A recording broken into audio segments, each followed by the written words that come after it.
السلام علیکم ورحمۃ اللہ وبرکاتہ۔ ان الحمد للہ نحمده ونستعینه ونستغفره ونعوذ باللہ من شرور انفسنا ومن سیئات اعمالنا من يهده الله فلا مضل له ومن يضلل فلا هادي له واشهد ان لا اله الا الله وحده لا شريك له واشهد ان محمدا عبده ورسوله اما بعد فإن خير الحديث كتاب الله وخير الهدى هدى محمد صلى الله عليه وسلم وشر الأمور محدثاتها وكل محدثة بدعة وكل بدعة ضلالة وكل ضلالة في النار۔ اعوذ بالله من الشيطان الرجيم، بسم الله الرحمن الرحيم۔ والذين كفروا لهم نار جهنم لا يقضى عليهم فيموتوا ولا يخفف عنهم من عذابها كذلك نجزي كل كفور وهم يسترخون فيها ربنا أخرجنا نعمل صالحا غير الذي كنا نعمل أولم نعمركم ما يذكر فيه من تذكر وجاءكم النذير فذوقوا فما للظالمين من نصير۔ وعن أبي هريرة رضي الله تعالى عنه قال قال رسول اللہ صلی اللہ علیہ وسلم عاذر اللہ الی امرئ اخر اجلہ حتی بلغ 60 سنہ، رواہ البخاری۔ محترم قابل قدر حاضرین، دینی بھائی، بزرگ اور دوستو، اللہ کی توفیق اور اس کے فضل و احسان سے ہم سب عشاء کی نماز ادا کر چکے ہیں۔ اللہ ہماری اس نیکی قبول فرمائے، اور اسی کے ساتھ حسب اعلان ناچیز کو آپ کے بیچ اللہ کے پیغام کو عام کرنے کا موقع بھی دیا گیا۔ حاضرین، آپ قابل تعریف ہیں کہ مستقل روزانہ ہمارے شیخ کے خطاب کو سنتے ہوئے ایک الگ سا خطاب 15 روزہ آپ نے منعقد کر رکھا ہے کہ جا بجا علماء کو بلایا جائے اور وہ اپنے بساط کے مطابق اللہ کے پیغام سنائیں۔ چونکہ جب کوئی نیا خطیب آتا ہے تو مزاج بدل جاتا ہے، کچھ بات سن کے جائیں۔ یہ ہماری آپ کی سوچ ہے، لیکن اسی سوچ کوئی مناسب سوچ نہیں ہے۔ ہم اپنے محترم شیخ افضل صاحب سنابی کے تعلق سے پورے حسن ظن کے ساتھ یہ کہتے ہیں کہ اللہ نے اپنے فضل احسان سے آپ کو بہت اچھا خطیب دیا ہے، اور آپ ان کی قدر کریں، اور اللہ آپ کو بھی ان کے لیے مفید بنائے۔ اس میں ہمیں کوئی لاگڑ بیٹ کی بات نہیں کہ ہے، میں خطاب کرتا کم ہی ہوں، لیکن بہرحال مجھے بلا لیا گیا ہے۔ ٹوٹی پھوٹی باتیں جو اللہ کی توفیق سے کہی جائے گی، اللہ سے ہم دعا کرے اللہ عمل کی توفیق دے۔ حاضرین، خطاب کسی بھی عنوان کا ہوتا ہے، اس کے پیچھے مقصد یہی ہوتا ہے کہ سماج میں اگر دین بیداری کا ماحول ہے تو دین بیداری کا ماحول ختم ہو کر کے ہمارے اندر دین کی تڑپ پیدا ہو جائے۔ اس کے لیے ائمہ کرام آپ کو بیدار کرنے کے لیے طرح طرح کے عناوین کا انتخاب کرتے ہیں۔ کچھ لوگ موت کی سختیوں کا نظارہ کھینچتے ہیں تاکہ اس کو ہم سمجھ کر کے تھوڑا ڈر جائیں اور اللہ کے پیغام کے قریب آ جائیں۔ کچھ لوگ عذاب قبر کا تذکرہ کرتے ہیں، ہوتے ہوتے مختلف عناوین کے خطاب ہوتے ہیں۔ ہم نے بھی یہ جو سورت کی آیت منتخب کی ہے، اس میں آپ دیکھیں گے کہ اللہ رب العالمین نے اس سے پہلے اہل ایمان کے تذکرے کیے ہیں، ان کی نیکیوں کو سراہا ہے اور اس کا صلہ بھی بتلا دیا ہے۔ اس کے فوراً بعد جس کا تذکرہ ہوا ہے وہ بھی آپ غور کر کے دیکھیں۔ اللہ رب العالمین فرماتا ہے والذین کفروا لہم نار جہنم، جنہوں نے کفر کیا۔ کفر کی لمبی وضاحت نہیں کرنی ہے، لیکن اتنا ضرور بتلانا ہے کہ کفر کا لفظی معنی ڈھانپنا ہوتا ہے۔ کفر کا لفظی معنی ڈھانپنا ہوتا ہے، چھپانا ہوتا ہے۔ کسان اپنے بیج کو چھپاتا ہے کھیت میں، اس کو لفظ لغوی اعتبار سے کافر کہا جاتا ہے۔ ہم اللہ کی احسانات کی جو نعمتیں پائے ہوئے ہیں اس کو ہضم کر کے اگر اس کی قدر نہیں کرتے ہیں تو ہم اس کے ناشکرے بنتے ہیں، اس ناطے ہمیں بھی کافر اس اعتبار سے کہا جا سکتا ہے۔ یہاں پہ جن کا تذکرہ ہے وہ بہرحال وہ لوگ جو ایمان سے باہر لوگ ہیں۔ والذین کفروا لہم نار جہنم، جنہوں نے کفر کیا ان کے لیے جہنم کی آگ ہے۔ لا یقضی علیہم، ان کا یہ فیصلہ نہیں کیا جائے گا فیموتوا کہ مر جائیں، کہ جہنم کے ایسے عذاب سے دوچار کر دیے جائیں کہ وہ مر جائیں اور ختم ہو جائیں، دوبارہ ان کو عذاب سے دوچار نہ کیا جائے۔ ایسا نہیں ہوگا۔ ولا یخفف عنہم من عذابہا، اور نہ ان کے عذاب میں تخفیف کی جائے گی۔ کذالک نجزی کل کفور، اسی طریقے سے ہر اس شخص کو ہم بدلہ دیتے جو ناشکرہ ہوتا ہے۔ اس میں اسلام سے باہر والا بھی آ گیا، ہم بھی آ گئے۔ ہم اسلام کی نعمت کو پا کر کے، حق حلال کی تمیز پا کر کے، اللہ کی نعمت کی قدر کرنے کے باوجود کہ اس قدر ہونی چاہیے نہیں کرتے ہیں، تو اگر ہمارا یہی حال ہوگا تو آگے جن کا تذکرہ کیا گیا اس میں سب شامل ہیں۔ کیا؟ وہم یصرخون فیہا، جہنم کے عذاب کو سہتے ہوئے چیخ رہے ہوں گے، چلا رہے ہوں گے، آہ و فغاں کے حالات سے ہم دوچار ہوں گے۔ ایسے موقع پر ان کی کیا آواز ہوگی؟ تو موجودین کے لیے عبرت کے طور پہ کہا جا سکتا ہے، کہیں گے ربنا اخرجنا، رب العالمین ہم کو جہنم سے نکال دے، نعمل صالحا، ہم نیک عمل کریں گے۔ یہاں جو بھی تفسیر کی جا سکتی ہے، لیکن اتنا آپ سمجھیں کہ جہنمی خود کہیں گے جن عملوں نے ہمیں جہنم میں آنے کا موقع دیا، اللہ اب اس کام کو نہیں کرنا ہے۔ تو سیدھے عمل کی گفتگو ہے، سیدھے عمل کی گفتگو ہے۔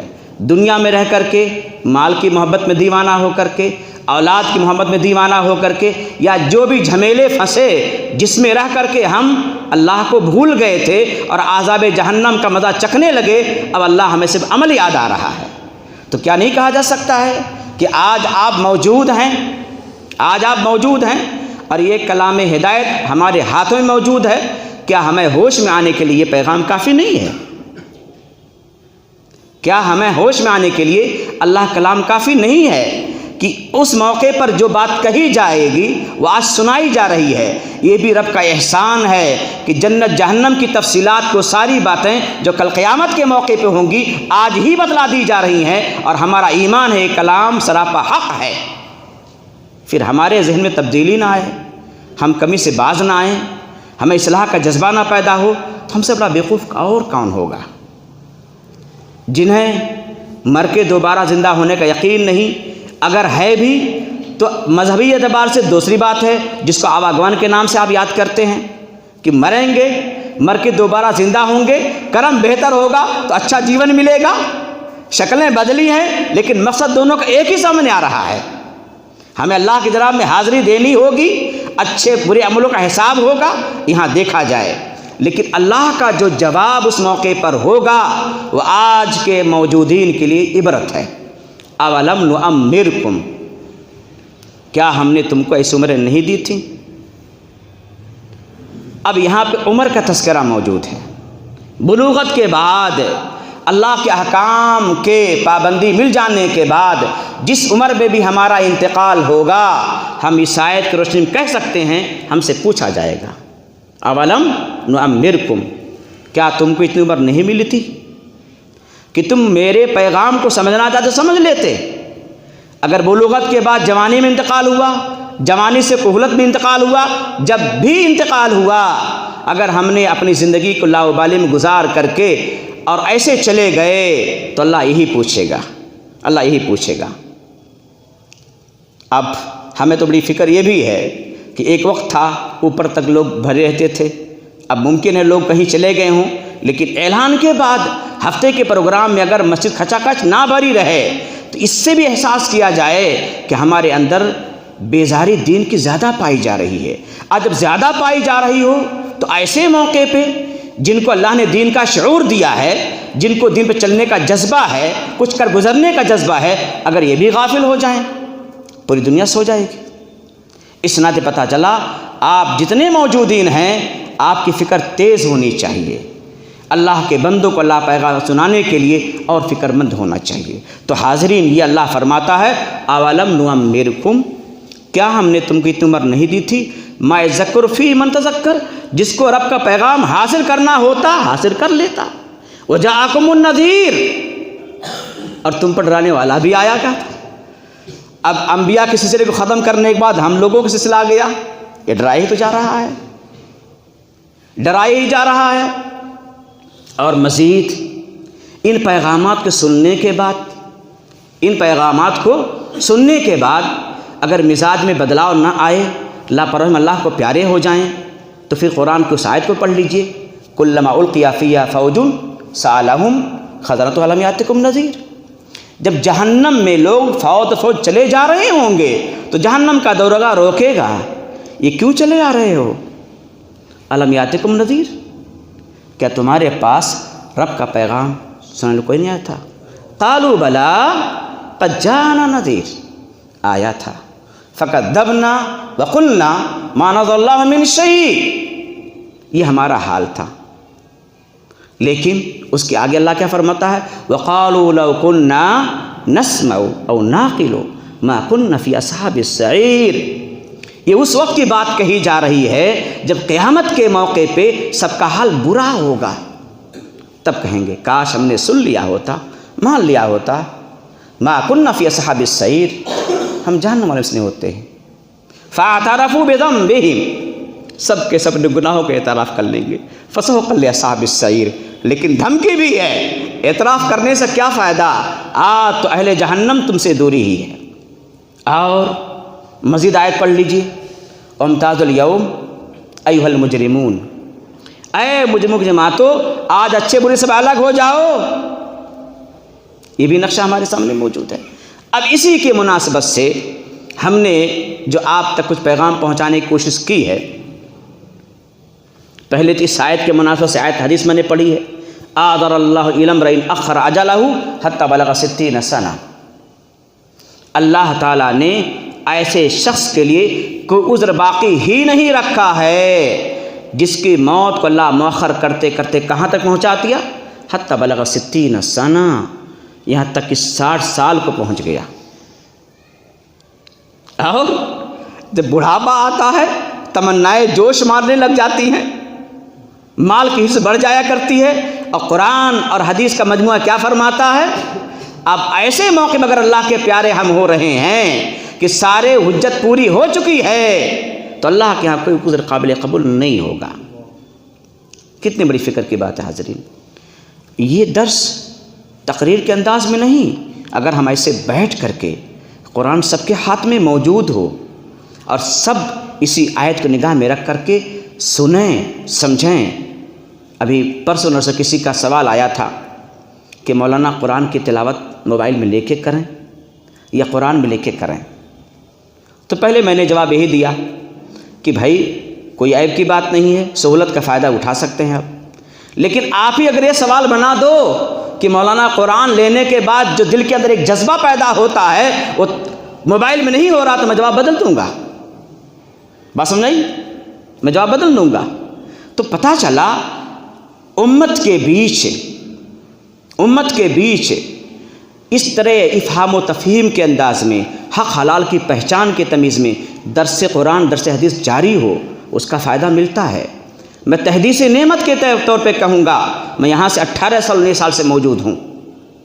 مسجد خیف سے پہلے درس قرآن کا سلسلہ وہاں الحمدللہ جاری تھا۔ توحید والوں کی جماعت کو باقی رکھنے کے لیے ہلکا پھلکا درس قرآن درس حدیث جاری تھا، جس کے نتیجے میں ان توحید والوں کے بقا سے مسجد خیف آباد ہوئی۔ ٹھیک یہاں پہ بھی شمع منزل کے اندر درس ہوا کرتا تھا۔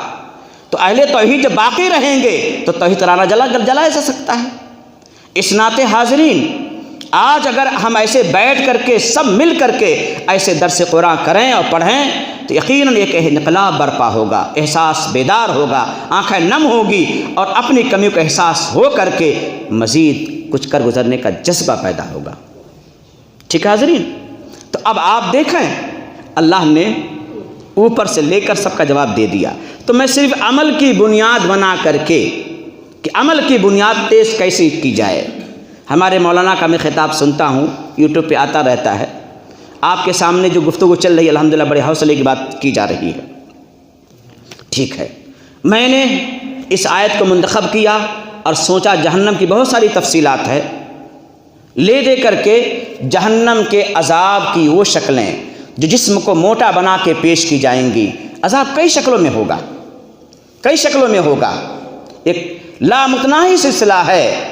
اس بحر میں سمندر میں غواصے کرنے والے علماء کر رہے ہیں، کرتے جا رہے ہیں۔ میں نے چند باتیں اس میں سے اخذ کی۔ یہاں پہ اللہ نے سب کا جواب دیا، فذوقوا اب تبصرے نہ کرو، نہ آہو فغاں کرو، نہ چیخو نہ چلاؤ۔ اور اسی قرآن کے تبصرے سے مولانا موجود ہیں، ایسا بھی آپ کو نقشہ اس میں موجود ہوگا کہ اہل جہنم میں رہ کر کے پتہ لگائیں گے جنتی جنت میں کیوں گئے، تو ان کو جواب ملے گا کہ جنتی جنت میں گئے، وہ اپنے گناہوں پہ اللہ کے جناب میں رویا کرتے تھے، چیختے تھے، چلاتے تھے، آہ و فغاں کرتے تھے۔ اس کا فائدہ اٹھانے کے لیے اہل جہنم میں روئیں گے، چیخیں گے، چلائیں گے تاکہ اس کا فائدہ مل جائے۔ اس کے بعد پھر آواز اٹھے گی کہ اہل جنت کیوں ملی؟ تو جواب ہوگا کہ اہل جنت میں جو آئے ہیں، دنیا میں مصائب و آلام کی جو لامتناہی سلسلے ان کے ساتھ جڑے تھے، اس پہ صبر کا دامن تھامے تھے۔ بہت پوائنٹ کی بات ہے جی۔ اہل جہنم میں رہ کر کے یہ سوچیں گے جنتیوں کو جنت کی نعمت کیوں ملی؟ تو دنیا میں مصائب و آلام پہ صبر کیا کرتے تھے، وہ کہیں گے لاؤ ہم بھی صبر کرتے ہیں، تو ایک لمبے زمانے تک صبر کا بھی سلسلہ ہوگا، ایک لمبے زمانے تک روکنے چیخنے جواب ہوگا، لیکن دونوں کے بعد اللہ کا جواب ملے گا تم پر سب برابر ہے، چیخو یا چلاؤ، رو یا دھو، صبر کرو، اب تو جہنم کے کندے بن چکے ہو، نہیں نکل سکتے۔ اس ناطے مسلمانوں، یہ سارے تبصرے سننے کے بعد اب ہمیں غافل نہیں رہنا چاہیے۔ فذوقوا، یہ سارے عذاب کی تفصیلات کو چکھو، ایسے ظالمین کا کوئی مددگار آج نہیں ہے، آج کوئی نہیں ہے۔ اس لیے حاضرین، اب ترتیب کے اعتبار سے پہلی حدیث ہم سنیں، جس کی راوی حدیث ابو سعید خدری رضی اللہ تعالی عنہ ہے۔ آپ فرماتے ہیں اللہ کے نبی صلی اللہ علیہ وسلم نے، مولانا کتنا خطاب کرنا رہے گا؟ 10 منٹ لو چلا دوں یا 20 منٹ؟ بھئی بات یہی ہوتی ہے کہ اکتا نہ جائے انسان، صحیح بات یہ ہوتی ہے۔ تو ابو سعید خدری رضی اللہ تعالیٰ عنہ حدیث کے راوی فرماتے ہیں اللہ کے نبی صلی اللہ علیہ وسلم نے فرمایا، جہنم میں جہنمیوں کو جس ہتھوڑے سے، جس گرز سے مارا جائے گا، اتنا بھاری بھرکم، اتنا وزنی ہوگا، لو اُزِیَ فی الارض، اگر اس کو زمین پہ رکھ دیا جائے، وَلَوْ اجْتَمَعَ عَلَيْهِ الثَّقَلَانِ، اس کو اٹھانے کے لیے انسان و جنات دونوں لگ جائیں، ما اقلوہ من الارض، تو زمین سے اٹھا نہیں سکتے۔ آپ ذرا سوچ لیجئے یہ حدیث کیوں بیان کی گئی، ذرا غور کیا جائے، ہمیں جنت جہنم کا نقشہ کھینچ کے بتلایا جائے۔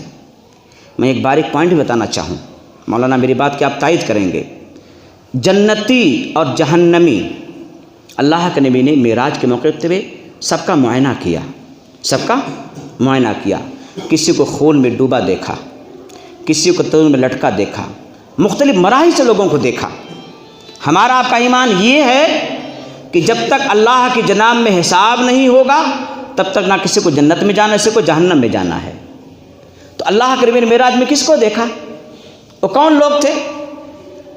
یہ بات اصل جو مجھے بتانی ہے اپنی بات کی، وہ لوگ جنت جہنم میں کون لوگ ہیں جن کو سود خوری کے عذاب میں، زنا کے عذاب میں، فلاں کمی کے عذاب میں مزہ چکھایا جا رہا ہے عذاب کا۔ عذاب تو اس وقت ہوگا جب حساب و کتاب ہو جائے گا، تب انسان جائے گا۔ اللہ کے نبی نے پہلے سے معراج میں سب معائنہ کر لیا، وہ کون لوگ ہیں؟ نہیں سوال بنا؟ وہ کون لوگ ہیں؟ سوال بن گیا؟ کیا جواب ہونا چاہیے؟ وہ کوئی عام انسان نہیں ہے، نہ کسی امت کے کسی نبی کا امتی ہے، اللہ نے اس کی ایک شکل بنا کے پیش کی۔ امت محمدیہ کے لوگوں، تمہارے مجرمین اگر ایسے ہوں گے جس عذاب سے دو چار ہوں گے، آگاہ کرنے کے لیے بس۔ یہ اللہ کا ہم پر احسان ہے۔ اگر میں اعوذ باللہ ثم اعوذ باللہ کسی فعل کا مجرم ہوں اور آج میرے سامنے ان عذاب کے شکلیں بتائی جائیں تو کیا احساس بیدار نہیں ہونا چاہیے؟ یہ اللہ کا ہم پر احسان ہے جی کہ اللہ کے نبی کے سامنے شکلیں دکھلا کر کے آج انہی کی زبانی بتلا دیا جائے، اور آج میں اعوذ باللہ زانی رہوں، چور رہوں، غیبت خور رہوں، نہ جانے کمیوں کا دلدادہ رہوں۔ یہ میرے لیے سب سے بڑی عیب اور حماقت کی بات ہوگی۔ اس لیے حاضرین علی وجہ البصیرہ میری اس بات کو ذہن میں رکھیے گا، کوئی انسان نہیں وہاں پہ ابھی چل رہا، مر رہا، کٹ رہا ہے۔ اللہ رب العالمین نے نبی کے سامنے امت محمدیہ کے گناہوں کا نقشہ دکھلانا مقصود تھا، امت محمدیہ کے گناہوں کا نقشہ دکھلانا مقصود تھا کہ دیکھ لو تمہارے مجرمین کا یہ حال ہوگا اگر کمی سے باز نہیں آئیں گے تو۔ بات سمجھ میں گئی؟ تو یہ پہلی حدیث ہم نے کیا سنا کہ جو ہتھوڑے جو گرز مارے جائیں گے اتنے بھاری بھرکم اتنے وزنی ہوں گے جن کو انسان جنات اٹھانا چاہے تو اٹھا نہیں سکے گا۔ وہ ایک انسان پہ جرم کے نام پر برسائے جائیں، اور آج سن لے تو بہرحال یقینی طور پہ ایمان اگر ذرا بھی رائے برابر زندہ ہے، جیسے ہمیں عرب کے بارے میں بتایا جاتا ہے کہ اگر فیصلہ ہو جائے کہ میری یہی رکعت ہے، یہی سجدہ ہے، مجھے دوبارہ نہیں ملے گا، تو کیا میں اللہ کے سامنے دہاڑے مار کے نہیں روؤں گا؟ کہ اللہ کے سامنے اپنی سربت واضح نہیں کروں گا کہ رب العالمین یہ آخری قطرہ ہے، اس کے بعد تیرے پاس جانا ہے، تو نے مہلت دیا ہے، رب العالمین سب کو دھل دے۔ اس ناطے حاضرین بڑی فکر کی بات ہے، ہم بہت خوش قسمت ہیں کہ ہمارے دلوں کو گرمانے کے لیے، آنکھیں نم کرنے کے لیے، احساس بیدار کرنے کے لیے یہ پیغامات جا بجا سنائے جاتے ہیں، لیکن یہاں سے نکل جانے کے بعد دنیا کا جھمیلا بہر ہم پر غالب آ جاتا ہے اور ہم بہرحال غافل ہو جاتے ہیں۔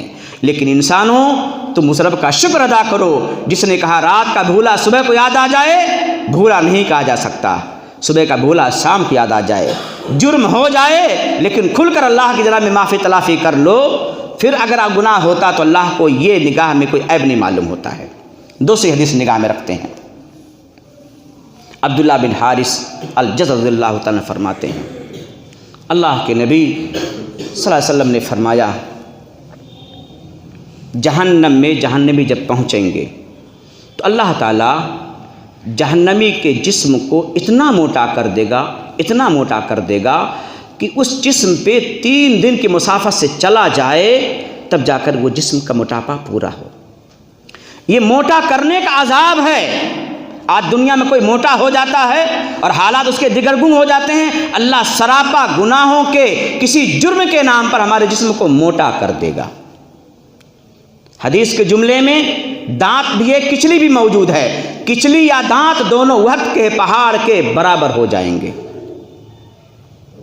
اتنا سننے کے بعد یہ جہنم کی تمام تفصیلات کے بیان کرنے کا واحد مقصد یہ ہے کہ ہمارے دلوں کے اندر اللہ کا خوف بیٹھ جائے، پھر کمیوں پہ جب چلنے کی بات آ جائے تو اللہ یاد آ جائے، پھر قدم کو پھونک پھونک کے چلانے کی توفیق مل جائے، حق حلال کے پہچان کی توفیق مل جائے، حالات جتنے بھی دگرگوں ہو جائیں لیکن یہ بات طے کر لیں کہ تنہا میری قیامت کالی ہونے جا رہی ہے، میں سارے گھر والوں کو خوش کر کے اکیلے اپنے آپ کو جہنم کا حقدار کیوں بناؤں گا؟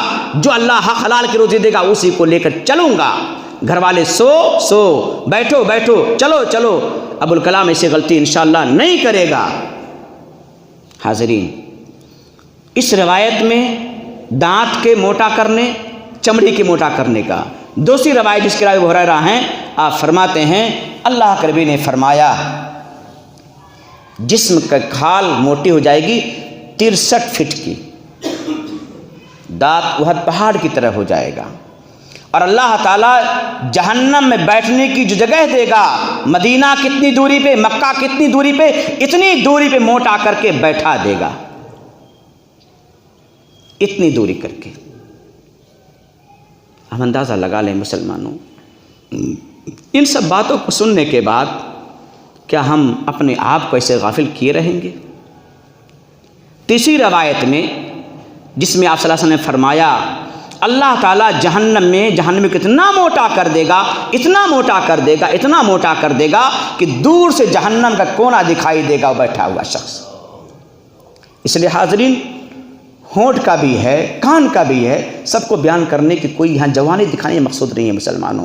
اس طریقے سے جہنم میں عذاب کی الگ الگ شکلیں ہیں، صرف ایک شکل آپ دیکھیں کہ اللہ تعالیٰ بطور عذاب کے جسم کو اتنا بھاری بھرکم بنا دے گا، پھر کیا حال ہوگا؟ اللہم احفظنا من النار، اللہ ہم سب کو جہنم سے بچا لے۔ دوستو حاضرین، اب سے ایک بات جس کو ترمذی نے نقل فرمایا ہے، اللہ کے رسول صلی اللہ علیہ وسلم نے جنت جہنم کو دونوں کو آباد کر دیا۔ جبریل امی کو اللہ نے کہا جا کر جنت کا معائنہ کر لو۔ کب کہا؟ جب جنت کو جنت کی نعمتوں سے سنوار دیا گیا تو پتہ چلا کہ ہم مولانا سے کہیں گے کہ آپ جس طرح گفتگو چلا رہے ہیں جنت کے پانے کے شوق میں جنت کی نعمتوں کا بھی تذکرہ ہونا چاہیے۔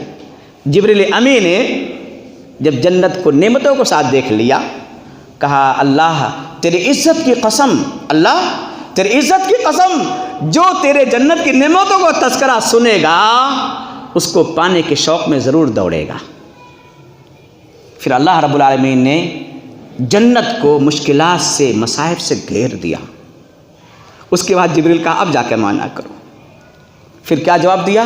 اللہ تیرے عزت کی قسم، تیرے جلال کی قسم، کوئی جنت نہیں جا سکے گا۔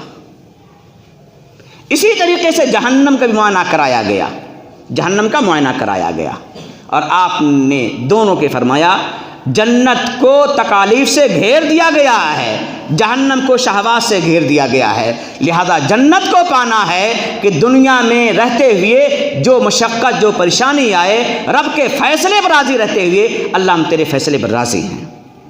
یہ رب العالمین زرینہ نے جو کہا تھا کہ رب العالمین کا اگر رضا یہی ہے کہ اس کی آنکھ چلی جائے اور اللہ اس میں خوش ہے تو مولا میں تیرے فیصلے پہ راضی ہوں، تو ہمیں یہی کہنا ہے رب العالمین حالات کے پیچ و تاب کے جیسے بھی موڑ آ رہے ہیں ہمارا ایمان ہے خیر کا تو خالق ہے، شر کا بھی خالق ہے، دونوں بھر ہمارا ایمان ہے رب العالمین، اگر تیری خوشی اسی میں ہے تو میں تیرے فیصلے پر راضی ہوں۔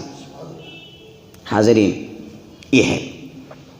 اب علی سبیل المثال جہنم کی تفصیلات صحابہ کرام نے اللہ کے نبی سے سنا تھا، تو جب جس کو جہنم یاد آ جاتی روتا۔ علی سبیل مثال ایک باتیں آپ سن لیجیے۔ حضرت عائشہ رضی اللہ تعالی عنہا کی روایت ہے، آپ رو رہی ہیں، اللہ کے نبی صلی اللہ علیہ وسلم تشریف لاتے ہیں، عائشہ کیوں رو رہی ہو؟ اللہ کے نبی جہنم کی آگ یاد آ گئی، رونے لگی، جہنم کی آگ یاد آ گئی، رونے لگی۔ اللہ کے نبی سے عائشہ سوال کرتی ہیں اللہ کے نبی کل قیامت کے دن کیا آپ اپنے گھر والوں کا خیال کریں گے؟ جواب دے دیا۔ عائشہ 3 موقع میں کوئی کسی کو خیال نہیں کرے گا۔ کب؟ جب میزان عمل پہ اعمال نامے تولے جا رہے ہوں گے، جب تک پتہ نہ چل جائے میرا وزن ہلکا ہے بھاری بھرکم ہے۔ نمبر 2 یہ عائشہ جب نام اعمال تقسیم ہو رہا ہوگا اس وقت کوئی کسی کا پرسانی حال نہیں ہوگا جب تک فیصلہ ہو نہ جائے مجھے نام اعمال دائیں ملے گا بائیں ملے گا۔ یہ کون کہہ رہے ہیں؟ اللہ کے نبی کہہ رہے ہیں۔ تیسرے پلسرات کے موقع پہ عائشہ رو رہی ہیں جہنم کی آگ کو یاد کر کے، اللہ کے نبی کی بیوی ہیں، ازواج مطہرات میں سے ہیں۔ ان سارے صحابیات صحابہ کے تفصیلات کو سننے کے بعد ہمارا آپ کا ضمیر کیا گواہی دیتا ہے؟ ہمیں تو اور فکر ہونی چاہیے، ہمارے حال تو اور برے ہیں، ہمارا قدم کہیں نہ کہیں پھسل جاتا ہے، حق حلال کی تمیز میں کہیں نہ کہیں ہم بدعنوانی کر گزرتے ہیں، کہیں نہ کہیں ہم سے چوک ہو جاتی ہے، تو ہمیں تو اور فکر بڑھنی چاہیے۔ اسی طریقے سے عائشہ رضی اللہ تعالی عنہا کا معمول عروہ بیان فرما رہے ہیں، ان کے بھانجے ہے تو عروہ فرماتے میرا معمول تھا کہ جب صبح نکلتا کسی کام کے لیے تو عائشہ سے ملتا تھا، خالہ کے پاس آتا، سلام کرتا، سلام کرنے کے بعد پھر گزرتا تھا۔ فرماتے ہیں کہ میں صبح آیا، دیکھا عائشہ رضی اللہ تعالی عنہا کھڑے کھڑے رو رہی ہیں اور پڑھ رہی فمن اللہ علینا ووقانا عذاب السموم، یا اللہ تو نے ہم پر احسان کی بارش کیا کہ تو نے ہم سبوں کو جہنم کے گرم ہوا سے بچا لیا، یہ کہہ کے رو رہی ہیں۔ عروہ فرماتے ہیں میں دیر تک انتظار کرتے کرتے واپس چلا گیا، بازار سے واپس آئے پھر اسی حال میں پایا۔ دلیل کیا بنتی ہے؟ ہم بھی کبھی تنہائی میں بیٹھ کے اپنی کمیوں کو یاد کریں اور جہنم کی تفصیلات کو دیکھیں اور سننے کے بعد دہاڑے مار کے رب کے سامنے روئیں تو احکم الحاکمین جو آنسوں کی قدر کرتا ہے قدر کر لے گا انشاءاللہ۔ حاضرین اس طرح بہت ساری تفصیلات ہیں۔ ایک بات اور سن کر کے ہم بات پوری کر لیں۔ اللہ کے نبی نے فرمایا جو پورے درس کا خلاصہ ہے، کیا کہا؟ میں ایسے شخص کو نہیں دیکھا جو جہنم سے بھاگنا بھی چاہتا اور سو بھی رہا ہو۔ سنا آپ نے؟ یہ اللہ کے نبی کا جملہ ہے جی۔ میں نے ایسے شخص کو دیکھا نہیں جس کو جہنم سے بھاگنے کی فکر بھی ہو اور سو بھی رہا ہو، اور میں نے ایسے شخص کو نہیں دیکھا جس کو جنت کی طلب بھی اور سو بھی رہا ہو۔ یہی ہے درس کا خلاصہ۔ کیا خیال ہے؟ مجھے 10 منٹ کا موقع ملا تھا کوٹا کے کانفرنس میں، ہمارے مولانا اس وقت موجود تھے۔ مجھے 10 منٹ کا موقع ملا تھا۔ عبد الرحمن صلی اللہ کو پیارے ہو گئے، اللہ غریق رحمت فرمائے۔